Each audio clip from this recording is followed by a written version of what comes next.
everybody, it's a big pleasure here with Jay Parmar. Hey, how you doing? I'm fine. Good. We're actually in Los Angeles, right? In the sunshine and with these palm trees and stuff. It's gorgeous. It's so nice down here. But this gentleman does come from? The UK. I'm from Brighton. And I met you there at a clinic a few years ago. A few years ago. I think 2 years ago, something like that. Yeah. Right. And it seems like you bought one of my amps. I did. I could see it in some of your videos. Just a few. Well, about 100 of them. And you know, after this, saw his videos, and we bumped into each other several times at Music China and other places. And then NAMM last year, and Frankfurt. I think I can't remember if I came to Frankfurt. I think I did. Yes. It's killer, and for me, I'm so impressed about all the videos you do. Oh, thank you. It's like you know, you got your style. You are. First time I was, this guy is into George Lynch, you know? Yes. And a little bit. Just this tiny bit. Just a tiny bit.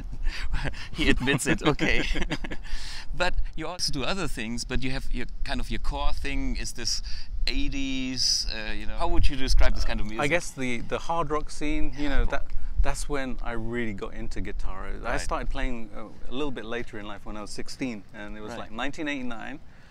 And I was into people like Yngwie Malmsteen and Steve Vai, and I was really into these guys. And then one day I heard George Lynch play, and that's it.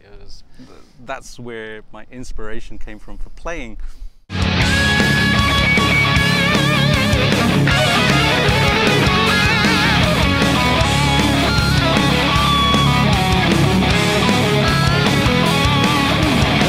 And that's the style I wanted to pursue, because there was kind of just something a little bit different about his playing, that little bit of aggression and the vibrato, and the licks were a little bit more, you know, assertive. Right, so, and this, so you kind of listened a lot to the Dokken albums, and him. Oh yeah. But the irony was that when I discovered them in, I think it was like mid '89. Dokken was just breaking up, so I bought the albums. Then it was like, oh no, doesn't exist anymore. But then Lynch Mob came along, Wicked Sensation, which is actually the foundation of my playing. That's the album which has been the biggest influence on what I do. Yeah.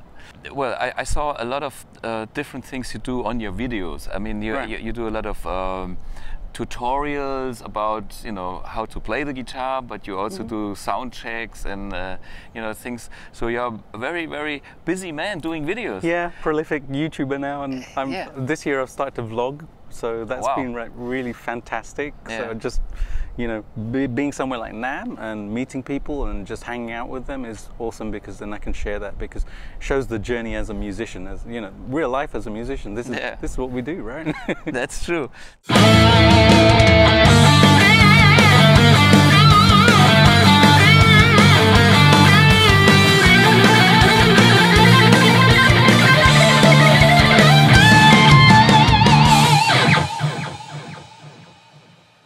So, can you tell me why you actually bought this amp? Absolutely. Well, first and foremost, at the clinic, it sounded amazing. I was considering buying a portable amp at the time, and there were a couple of options available, a couple of like really small heads, and I tried them and they were good, and I tried this, but I'd only had a couple of minutes with it. So I came to the clinic because I was aware of your playing for years, and I loved what you did.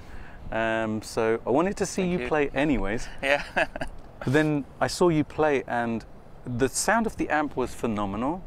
But the main reason I actually bought it was because of you, because you were an inspiration. You know, just listening to how you developed it and the story.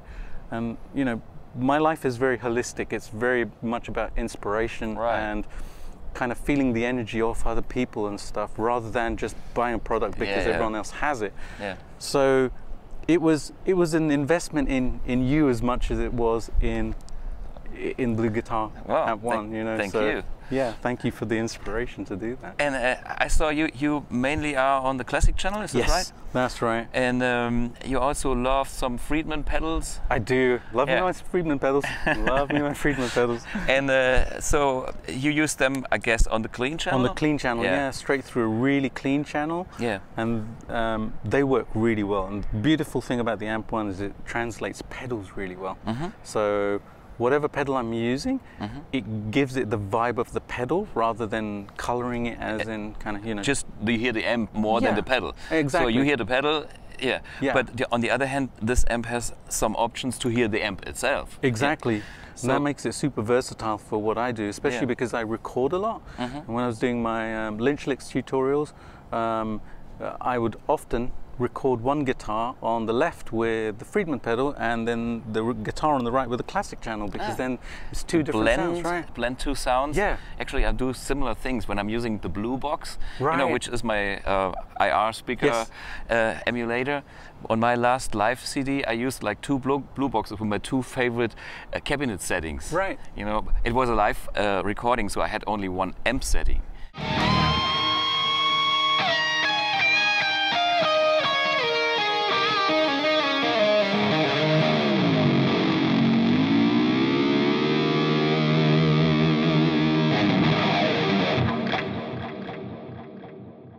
It does all of those sounds, and you know, as guitar players, we don't actually use 50 different sounds. No, we have our core sound, exactly, and do a few effects here and there, you know. Totally. Yeah, but the core thing is the most important thing. Yes, absolutely. And I think if you find your own personal tone and your core sound that goes with it, this is the biggest thing for a guitar player, especially when you play instrumental music. Yes. Because that's your voice. So you have to discover your voice, develop your voice, and then once you know it, you want that. And the tone inspires us. Exactly. You know, if we have a good tone and we're liking what we're hearing, then we play better just naturally because we're comfortable. We're not thinking about the sound. Exactly.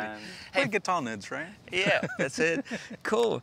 Hey, big pleasure, and see you soon. Thank you for the inspiration always. Yeah, thank you for the inspiration. And it's a big pleasure to meet you every time. Thank you. And check out this guy. He's got great. Check out the Amp One.